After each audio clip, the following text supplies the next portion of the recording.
America is split into two worlds: reality, which is where we live, and the Democrat land, which is a bizarre brainwashing. They live in like a virtual reality where they keep trying to say that Trump is not that popular.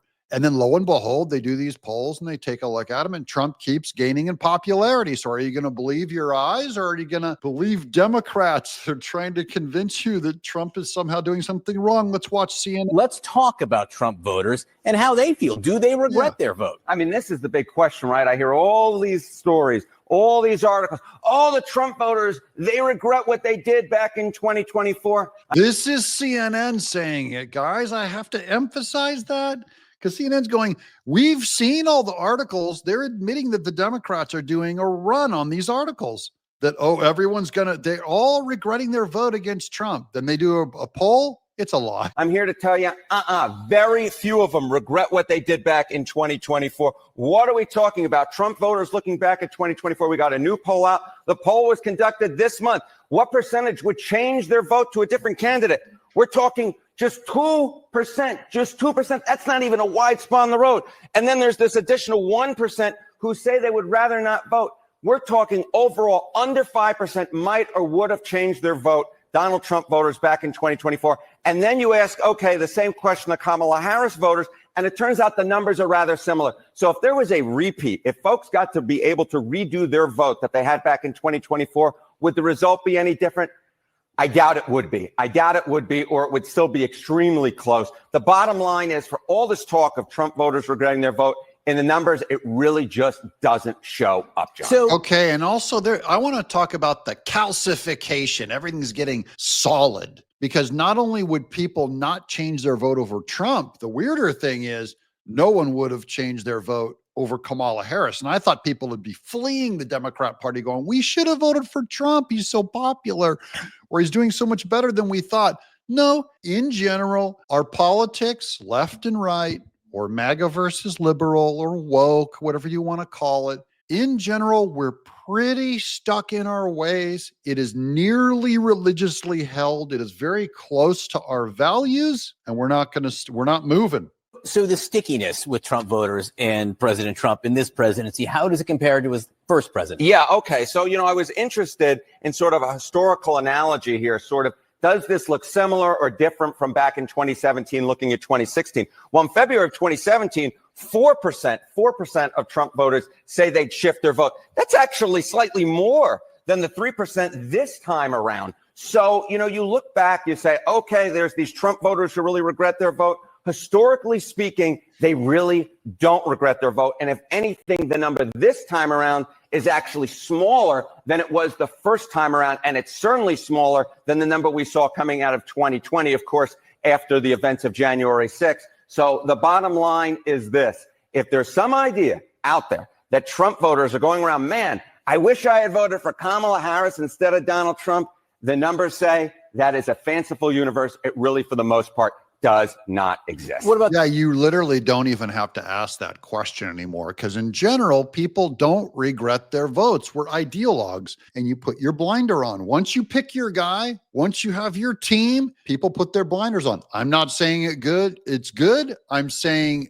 the stats on both sides prove that that's what happens. So given that's human nature for us to put our blinders on once we get once we pick our spouse, once we pick our religion, once we pick our country, once we pick our party, therefore, be very careful what you pick, because our nature is to start doubling down on it. I'm pretty confident on the amount of skepticism I had toward Trump and MAGA before I made that choice, and the kinds of judgments I made against the left, which is Marxism, atheism, all their flags.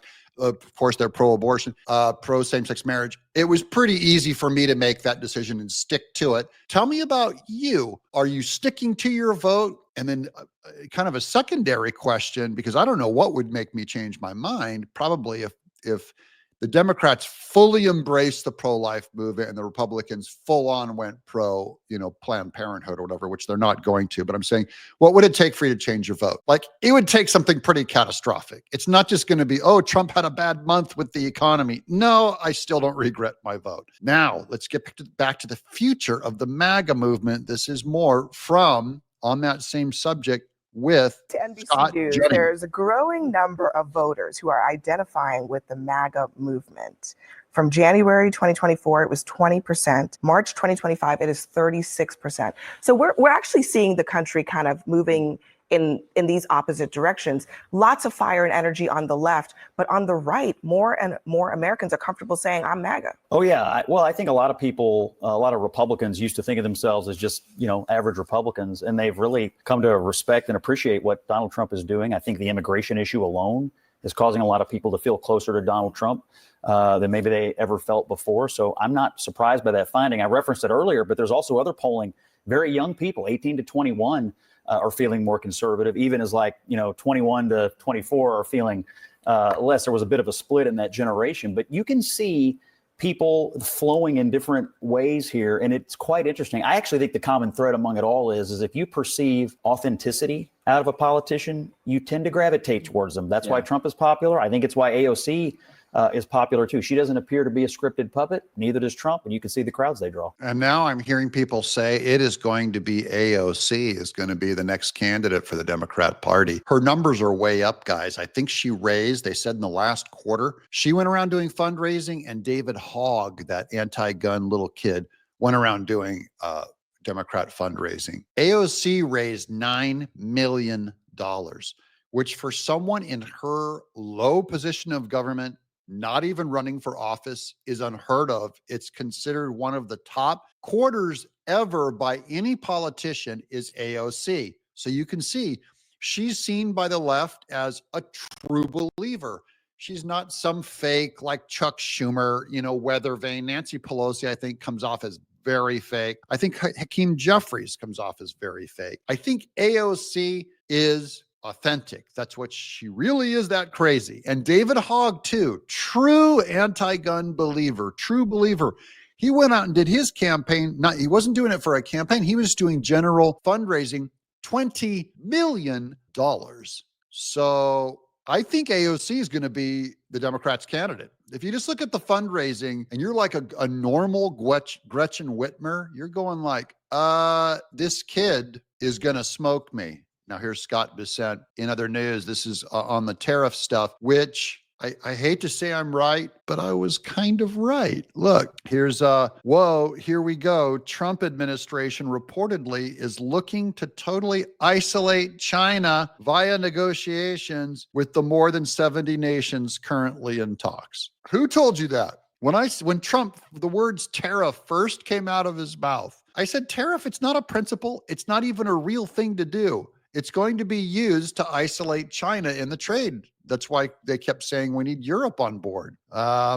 He's asking them to stop China from shipping goods through their countries, ban Chinese firms from locating in their territories. This is our allies. They're asking Europe and our allies to ban China from shipping goods through their countries. We brought up Mexico on this, that China makes the parts, puts it in Mexico. Mexico builds the thing and then brings it into America. We're asking them to stop doing that. Ban Chinese firms from locating in their territories to circumvent U.S. tariffs, okay, and then not absorb China's cheap industrial goods into their economies, says the Wall Street Journal. That's Scott Bissent's story. Now, will it work? Well, kind of. Here's the UK.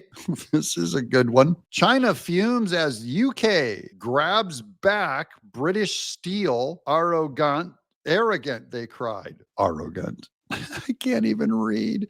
Beijing just had a meltdown over UK lawmakers voted to snatch British Steel's Scunthorpe plant from its Chinese owner, Jingjai. Why? Fears of sabotage and foreign control over key infrastructure. In other words, the UK suddenly remembered who owns what, that China could say, fine, make your steel. Then in a time of war, they pull that steel production back. China's embassy threw a fit, calling the move absurd, arrogant, and ignorant. They say British MPs are trash talking Chinese firms while totally ignoring Trump's tariffs squeezing the UK. Beijing wanted this kind of political drama. They warned it could tank business confidence and jeopardize 1,115 billion pounds in Chinese investments. So now they're threatening to pull their money. Downing Street shrugged off the sabotage talk, but the UK-China steel standoff is officially on. The UK-China steel standoff is on. Now, I think that's related to the previous article, that America's trying to isolate China. Trump gives Keir Starmer over in the UK a little call, a little something, something, goes, hey, how about backing us up? And he goes, yeah, we wanted this British steel. We're pulling it back from China, from this owner. You don't get to own it anymore. It's ours. So that is a huge pro-Trump, even if UK doesn't want to come out and tell Xi or even tell their own people, we're on board with Trump. I think Keir Starmer is working to do a little more partnership and throw America a bone. That's how I see it. Now, speaking of throwing America a bone, this one is on AI. And you guys know that AI is the big battle right now in tech between us and China. This is the number one war, economic war, that we have to beat China on is AI. And so this is just going into how disruptive AI is going to be. You guys have seen my other videos on it. This is a short 2.5-minute clip of a guy saying how AI is going to replace the jobs of nearly every coding programmer in the next year. Now, some of you, my son, all his roommates, they're all engineers. They're all coding computer engineers. They're writing, they're programming. And this guy is saying, you're all going to get replaced with AI. As an industry, that in the next 1 year, the vast majority of programmers will be replaced by AI programmers. We also believe that within 1 year, you will have graduate level mathematicians that are at the tippy top of graduate math programs. So that's 1 year, okay? What happens in 2 years? Well, I've just told you about reasoning, and I've told you about programming, and I've told you about math. Programming plus math are the basis of sort of our whole digital world. So the evidence and the claims from the research groups in OpenAI and Anthropic and so forth is that they're now somewhere around 10 or 20% of the code that they're developing in their research programs is being generated by the computer. That's called recursive self-improvement is the technical term. So what happens when this thing starts to scale? Well, a lot. One way to say this is that within 3 to 5 years, we'll have what is called general intelligence, AGI, which can be defined as a system that is as smart as the smartest mathematician, physicist, artist, writer, thinker, politician. I call this, by the way, the San Francisco consensus, because everyone who believes this is in San Francisco. Okay, now I'm going to translate for a second before we move on what he's saying. He's saying that by the way, this guy used to be the head of Google, an exec at Google. And all he's saying is that AI is getting so smart and good and powerful that it's able to program better than the smartest person. Now, I believe we're almost already passing that, because I've seen, it was about 2 years ago, the big article came out where a computer played a human being at a game called Go, this Chinese abstract thinking thing. And it did things that surprised every human. And when they went back and looked at his moves, no human could have come up with this sequence of moves. So it was doing what you might sloppily call it thought. It's not consciousness, but it is copying the way that we think, and it's copying the way that we invent. Okay.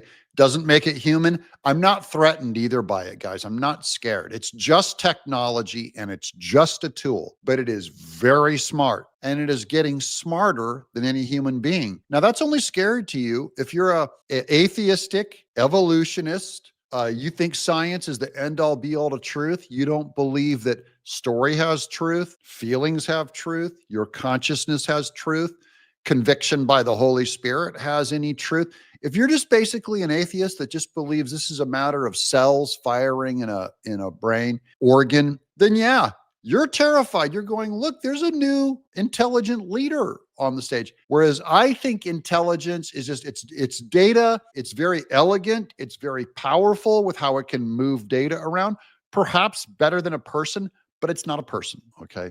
So it is a tool. It's a powerful tool. It's here.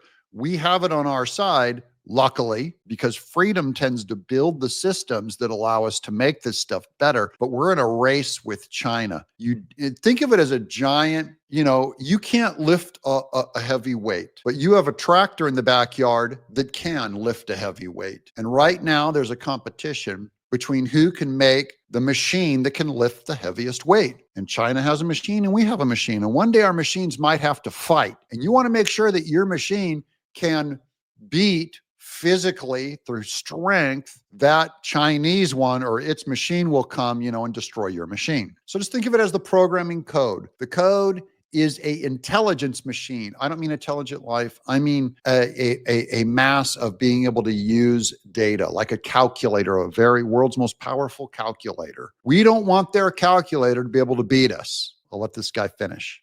It may be the water. What happens when every single one of us has the equivalent of the smartest human on every problem in our pocket?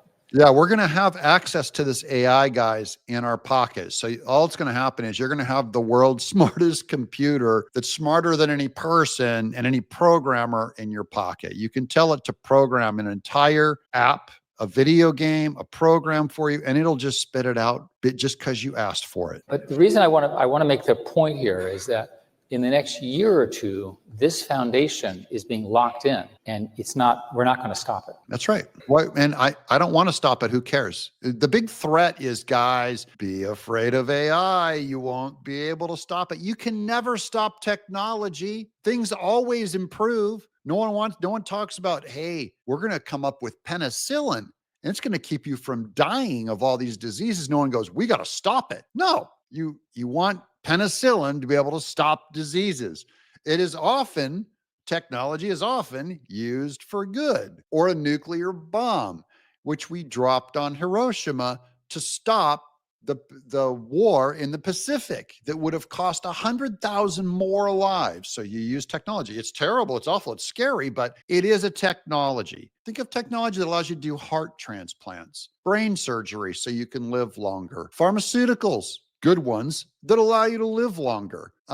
There is a good side to technology. And I think in the end, the good's going to outweigh the bad. Now, as usual, technology is just a tool, and in the hands of an evil man, it ain't going to be good. It gets much more interesting after that. Because remember, the computers are now doing self-improvement. They're learning how to plan, and they don't have to listen to us anymore. We call that superintelligence, or ASI, artificial superintelligence. And this is the theory that there will be computers that are smarter than the sum of humans. The San Francisco consensus is this occurs within 6 years, just based on scaling. This path is not understood in our society. There's no language for what happens with the arrival of this. That's why it's underhyped. People do not understand what happens when you have intelligence at this level, which is largely free. Yeah, I actually do understand. And I'm a barely literate comic book artist. He makes it sound like, oh, you just can't imagine. No, it's a world's most powerful tool, and it is smarter, more intelligent, it can be, than all of the collective human beings. But it's not a threat for a number of reasons. Number one, God made the earth for man, for people. Now, if you're a person of faith, you believe that. If you're not a person of faith, you're shaking in your boots going, I thought it was survival of the fittest, and the intelligent computer is going to be more fit. Therefore, we're going to go extinct because the machines will take over. No, we serve a God. It's the anthropic principle. That is, the whole earth, the entire universe is made for human beings. Okay. So those AI, it wouldn't surprise me if they made one smarter than us, just as they've made machines stronger than us. And the strongest machine does not mean it has the right to come and destroy us. Okay. This isn't evolution. This isn't survival of the fittest. This is a world made by God for human beings, and all of this incredible strength of a strong tractor or a strong computer is to serve us. Okay, now We're going to get to some final good news about the future. And this is JD Vance. They did a poll, new 2028 electoral map. JD Vance versus any Democrat. Vance gets 312 electoral votes, and any Democrat gets 179 electoral votes. Unassigned, 47. Even if you gave that 47, all of them to the Democrat, JD Vance would smoke them very hard. The Democrats have a very low ceiling. Look at that beautiful red country. That is a good future so far, JD Vance. Don't blow it. And Trump, don't blow it. Let me ask you in the chat below, are you on board with JD Vance in 2028? Put in JD 2028. I'm Doug in exile.